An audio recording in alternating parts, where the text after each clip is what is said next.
सूर्य की कृपा से हमें जीवन का यह अद्भुत ज्ञान प्राप्त हो रहा है। पौष मास की इस कथा के श्रवण से हमारे अज्ञान के सारे अंधकार मिट जाते हैं। ओम सूर्याय नमः। हरे कृष्णा। राधे राधे। आप सभी का दिन शुभ और मंगलमय हो। इससे पहले के सभी अध्याय सुनने के लिए आप सभी का दिल से धन्यवाद।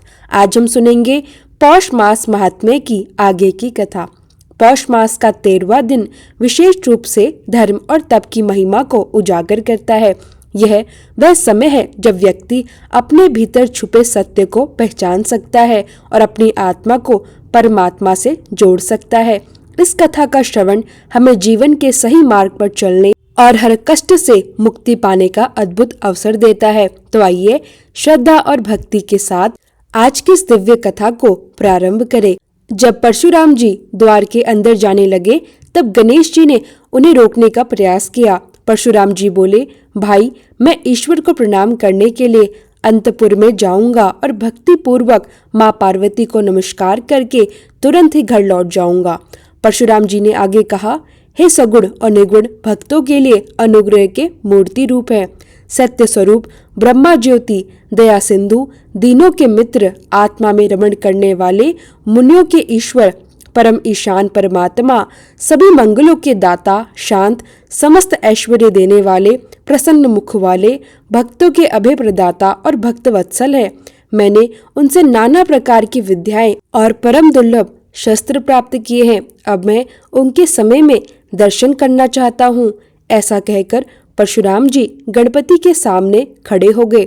गणपति जी ने उन्हें बहुत तरह से समझाया कि इस समय भगवान शंकर और माता पार्वती अंतःपुर में है और वहां जाना उचित नहीं है, लेकिन परशुराम जी मानते ही नहीं।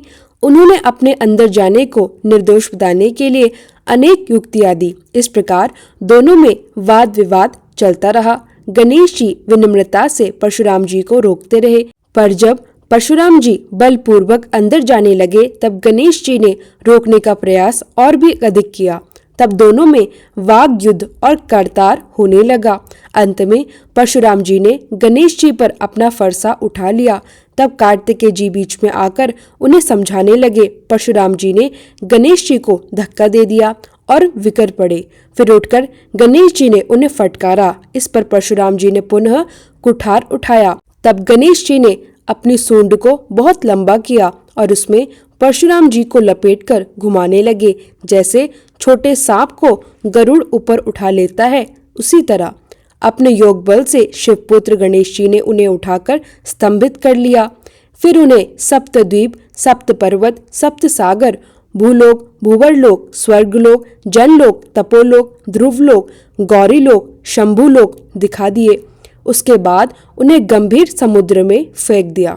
जब परशुराम जी तैरने लगे तो पुनः पकड़कर उठाया और घुमाते हुए वैकुंठ दिखलाया। फिर गोलोक धाम में भगवान श्री कृष्ण के दर्शन भी कराए। उस समय भगवान श्री कृष्ण रत्नाभरण से विभूषित होकर रत्न निर्मित सिंहासन पर आसीन थे। राधा जी उनके वक्षस्थल से सटी हुई थी। उनका तेज करोड़ों सूर्य के समान प्रभावशाली था। उनकी 2 भुजाएं थी और हाथों में मुरली थी। उनका रूप अत्यंत मनोहर था और वे मंद मंद मुस्कुरा रहे थे। इस प्रकार श्री कृष्ण के दर्शन कराकर गणेश जी ने परशुराम के ब्रह्म हत्या जनित पाप को दूर कर दिया। यद्यपि पाप जनित यातनाएं भोगे बिना नष्ट नहीं होती, पर परशुराम जी को थोड़ी ही भोगनी पड़ी। सभी पाप श्री कृष्ण के दर्शन से ही नष्ट हो गए। क्षण बाद परशुराम जी की चेतना लौट आई। वह वेग पूर्वक भूतल पर गिर पड़े। उस समय गणेश जी द्वारा किया गया स्तंभन भी दूर हो गया। परशुराम जी ने अपने इष्ट देव श्री कृष्ण, गुरु जगत गुरु शंभु तथा गुरु द्वारा दिए गए परम दुर्लभ स्तोत्र और कवच का स्मरण किया। तदंतर परशुराम जी ने अपने अमोघ फरसे, जो ग्रीष्म ऋतु के मध्यार्ध सूर्य के तेज के समान तेजस्वी था और शिव जी के समान प्रभावशाली था, गणेश जी पर चला दिया। पिता के उस अमोघ अस्त्र को देखते ही गणपति ने अपने बाएं दांत से पकड़ लिया। उस अस्त्र को व्यर्थ नहीं होने दिया। फिर महादेव जी के बल से वह फरसा वेग पूर्वक गिरकर मूल सहित गणेश जी के दांत को काटकर पुनः परशुराम जी के हाथ में लौट आया। यह देखकर वीरभद्र, कार्तिकेय और क्षेत्रपाल सहित देवगण भय से हाहाकार करने लगे। वह दांत खून से सनकर भूमि पर गिरा, मानो गेरू युक्त सॉफ्टिक पर्वत धारा हो गया हो। विप्र और देवगण उस महान शब्द से भयभीत होकर कांप उठे।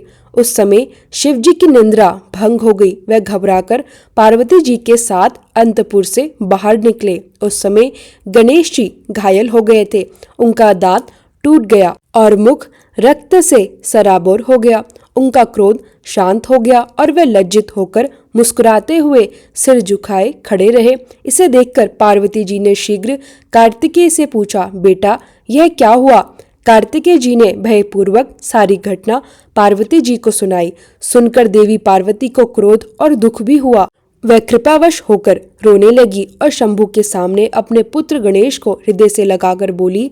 सती पार्वती जी ने विनय पूर्वक शंभु को समझाया और प्रणित होकर कहा, प्रभु जग में सभी लोग शंकर जी के किंक जानते हैं।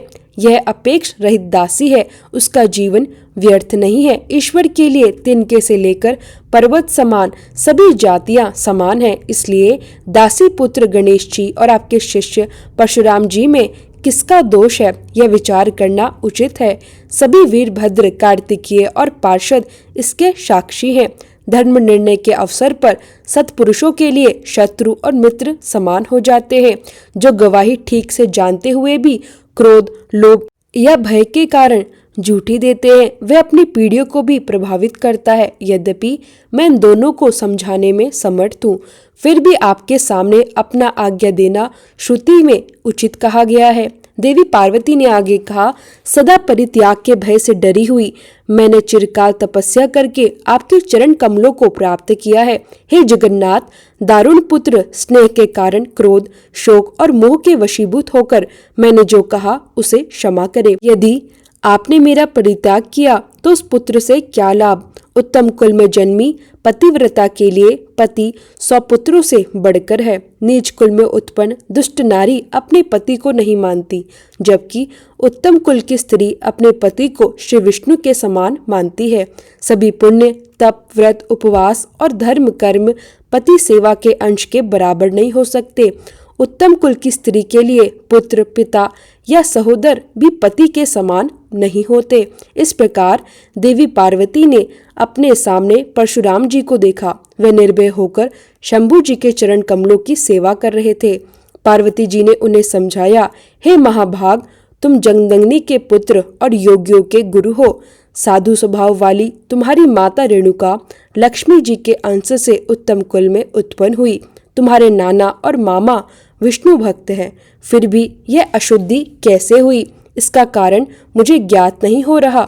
देवी पार्वती ने आगे कहा, परशुराम जी, आपने करुणा सागर गुरु और अमोघ वर्षा पाकर पहले क्षत्रिय जाति पर परीक्षा की, फिर गुरु पुत्र पर भी परीक्षा की। श्रुति में गुरु को दक्षिणा देना उचित है, पर आपने अपने गुरु पुत्र के दांत को तोड़ दिया। अब उसका मस्तक भी काट डाले तो क्या फर्क पड़ेगा? जितेंद्र पुरुषों में श्रेष्ठ गणेश में लाखों करोड़ जंतुओं को मारने की शक्ति है, पर वह मक्खी पर हाथ नहीं उठाता। श्री कृष्ण के अंश से उत्पन्न यह गणेश तेज में श्री कृष्ण के समान है। अन्य देवता श्री कृष्ण की कलाएं हैं, इसी कारण उनकी उग्र पूजा होती है। पार्वती जी ने क्रोधवश परशुराम जी को मारने के लिए उगत होने लगी। तब परशुराम जी ने मन ही मन गुरु को प्रणाम करके अपने इष्ट देव का ध्यान किया। इतने में देवी ने अपने सामने एक अत्यंत बौना ब्राह्मण बालक देखा। उसकी कांति करोड़ों सूर्य के समान थी। दांत स्वच्छ थे, वस्त्र शुक्ल, यज्ञोपवीत और दंड छत्र धारण किए हुए थे। ललाट पर उज्जवल तिलक, गले में तुलसी माला। उसका रूप मनोहर और मुख पर मंद मुस्कान थी। वह रत्नों के बावजूद कंगन और रत्नमाला से विभूषित था। वह भक्तों का ईश और भक्तवत्सल था। दाएं हाथ से अभय मुद्रा और बाएं हाथ से स्थिर मुद्रा दर्शा रहा था। उसके साथ नगर के हंसते हुए बालक और बालिकाओं का समूह था। कैलाशवासी अबालम सभी उसकी ओर हर्षपूर्वक देख रहे थे। उस बालक को देखकर सभी पुत्र और मृत्यु सहित शंभु जी ने घबराकर सिर झुकाया और प्रणाम किया। फिर देवी ने भी प्रणाम किया। बालक ने सभी को अभीष्टप्रद आशीर्वाद दिया। इसे देखकर सभी बालक भय और आश्चर्य में पड़ गए। फिर शिवजी ने भक्ति पूर्वक उसे सचोपचार समर्पित किया। वे वेदोक्त विधि से पूजा कर सिर झुकाकर स्तोत्र द्वारा स्तुति की। उनके स्वर्ग में रोमांच उत्पन्न हुआ। फिर जो रत्न सिंहासन पर आसीन थे और अपने तेज से सबको आच्छादित कर रखा था, उन वामन भगवान से स्वयं शंकर जी कहने लगे, ब्राह्मण जो आत्मा राम है उसके विषय में प्रश्न करना अत्यंत विडम्बना है। वह स्वयं कुशल के आधार और कुशल अकुशल के प्रदाता है। श्री कृष्ण की सेवा के फल से आज आप मुझे अतिथि रूप में प्राप्त हुए हैं। इससे मेरा जन्म और जीवन धन्य हो गया। श्री नारायण मुनि कहते हैं, नारद सुनो, भगवान विष्णु ने कहा कि मैं शिवजी और देवी पार्वती के घर पर आया हूँ ताकि कृष्ण भक्त परशुराम की रक्षा कर सकूं। कृष्ण भक्तों का कहीं अमंगल नहीं होता। गुरु के कोप के अलावा मैं सदा उनके साथ हूँ। गुरु की अवहेलना बलवान होती है। जो गुरु की सेवा से हीन है वह पाप में डूब जाता है। जिसकी कृपा से मनुष्य सब कुछ देखता है वही पिता, देवता और प्रजापति है। श्री कृष्ण से बढ़कर दूसरा कोई देवता नहीं, गंगा जी के समान दूसरा कोई तीर्थ नहीं, तुलसी से उत्तम दूसरा पुष्प नहीं, पृथ्वी से बढ़कर दूसरा क्षमावाणी नहीं, ध्रुव से बढ़कर शक्ति नहीं, एकादशी से उत्तम व्रत नहीं, शालिग्राम से बढ़कर यंत्र, भारत से उत्तम क्षेत्र, वृंदावन से पुण्य स्थान नहीं, मोक्षदायिनी पुरी में काशी और वैष्णव में शिवजी के समान दूसरा नहीं, पार्वती जी से अधिक कोई पतिव्रता नहीं, गणेश जी से उत्तम कोई जितेंद्र नहीं, विद्या से समान कोई बंधु नहीं, गुरु से बढ़कर कोई पुरुष नहीं, गुरु की पत्नी और पुत्र गुरु के समान ही होते हैं। परशुराम जी ने गुरु पुत्र की अवहेलना की, इसलिए मैं श्वेत द्वीप से आया हूँ श्री कृष्ण भक्तों की रक्षा हेतु। नारद जी कहते हैं, देवी हे माता, आपके लिए जैसे गणेश और कार्तिकेय है वैसे ही भृगुवंशी परशुराम भी है। शिव जी और परशुराम में भेदभाव नहीं, इसलिए माता आपके लिए उचित निर्णय करे। गणेश जी का नाम एक दंत वेदों में विख्यात है। सभी देवताओं द्वारा उन्हें नमस्कार किया जाता है। सामवेद में उनके नाम का स्तोत्र श्रवण करो। यह उत्तम स्तोत्र सभी विघ्नों का नाशक है। माता आपके पुत्र गणेश जी के 8 नाम है। एकदंत, हेरंब, विघ्नहर्ता, लंबोदर, शूर्पणखा, ग्रज। इन नामों के अर्थ हैं, एकदंत का मतलब है अत्यंत बलवान, हेरंब का मतलब है विघ्न विनाशक, विघ्नहर्ता विपत्ति नाशक, लंबोदर उदर लंबा और मिष्ठान रूपी, शूर्पणखा मस्तक पर देव प्रसाद, ग्रज गजमुख युक्त अग्र पूजा योग्य। उत्तम स्तोत्र का नित्य तीनों संध्या पाठ करें।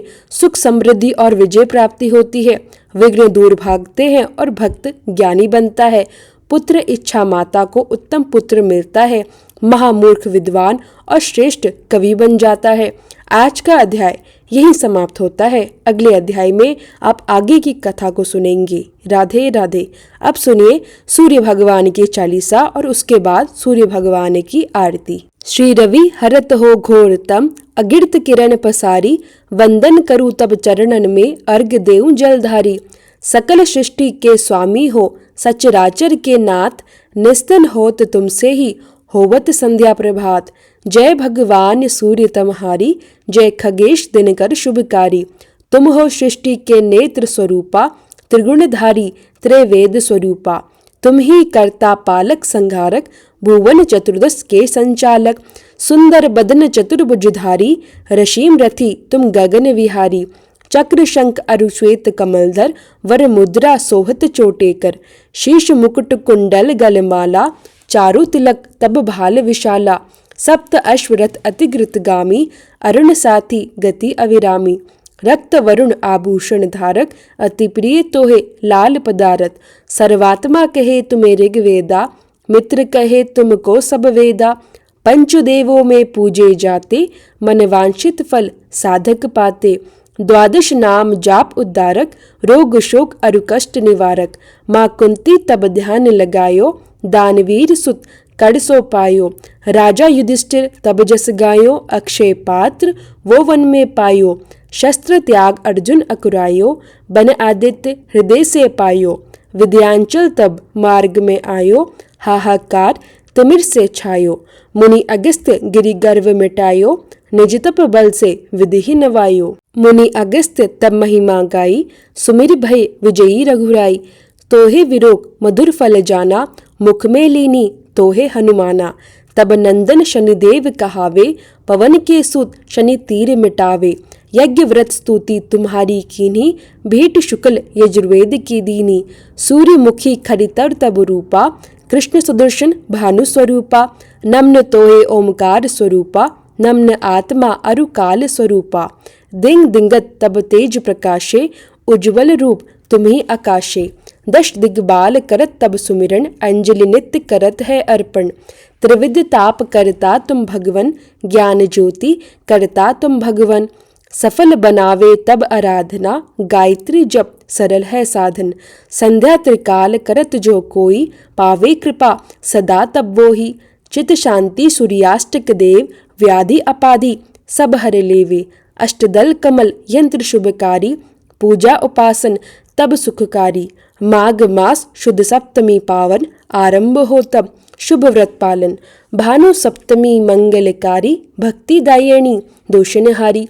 रविवासर जो तुमको ध्यावे, पुत्रादिक दुख वैभव पावे। पाप रूपी पर्वत के विनाशी, वृज रूप तुम हो अविनाशी। राहु आन तब ग्रास बनावे, ग्रहण सूर्य ताको लग जावे। धर्म दान तप करते हैं साधक, मिटत राहु तब पीड़ा बाधक। सूर्य देव तब कृपा कीजिए, दीर्घ आयु बल बुद्धि दीजिए। सूर्य उपासना कर नित ध्यावे, कुष्ठ रोग से मुक्ति पावे। दक्षिण दिशा तोरी गति जावे, दक्षिणायन वो ही कहलावे। उत्तर मार्गी तोरो रथ होवे, उत्तरयान तब वो कहलावे। मन अरु वचन कर्म हो पावन, संयम करता भलित आराधना। भरत दास चिंतन करत, घर दिन कर तब ध्यान। रखियो कृपा इस भक्त पे, तुम्हारी सूर्य भगवान। ओम जय सूर्य भगवान, जय हो दिन कर भगवान। जगत के नेत्र स्वरूपा, तुम हो त्रिगुण स्वरूपा। धरत सब ही तव ध्यान। ओम जय सूर्य भगवान। सारथी अरुण है प्रभु, तुम श्वेत कमल धारी। तुम चार भुजाधारी, अश्व है सात तुम्हारे। कोटि किरण पसारे, तुम हो देव महान। ओम जय सूर्य भगवान। उषा काल में जब तुम उद्यान चले आते, सब तब दर्शन पाते। फैलाते उजियारा, जागता तब जग सारा। करे सब तब गुणगान। ओम जय सूर्य भगवान। संध्या में भुवनेश्वर आस्थान चले जाते। गोधन तब घर आते, गोधुली बेला में। हर घर हर आंगन में, हो तब महिमा गान। ओम जय सूर्य भगवान। देव दनुज नर नारी, ऋषि मुनिवर भजते। आदित्य हृदय जपते, स्तोत्रिय मंगलकारी। इसकी है रचना न्यारी, देव नव जीवन दान। ओम जय सूर्य भगवान। तुम हो त्रिकाल रचेता, तुम जग के आधार। महिमा तब अपरंपार, प्राण का सींचन करके। भक्तों को अपने देते, बल बुद्धि और ज्ञान। ओम जय सूर्य भगवान। भूचर जलचर खेचर, सबके हो प्राण तुम्ही। सब जीवों के प्राण तुम्ही। वेद पुराण बखाने, धर्म सभी तुम्हें माने। तुम्हें ही सर्वशक्तिमान। ओम जय सूर्य भगवान। पूजन करती दिशाएं, पूजे दश दिक्पाल। तुम भुवनों के प्रतिपाल, ऋतुए तुम्हारी दासी। तुम शाश्वत अविनाशी, शुभकारी अंशुमान। ओम जय सूर्य भगवान, ओम जय सूर्य भगवान, जय हो दिनकर भगवान, जगत के नेत्र स्वरूपा, तुम हो त्रिगुण स्वरूपा, धरत सब ही तव ध्यान। ओम जय सूर्य भगवान। प्रेम से बोलिए सूर्य भगवान की जय हो।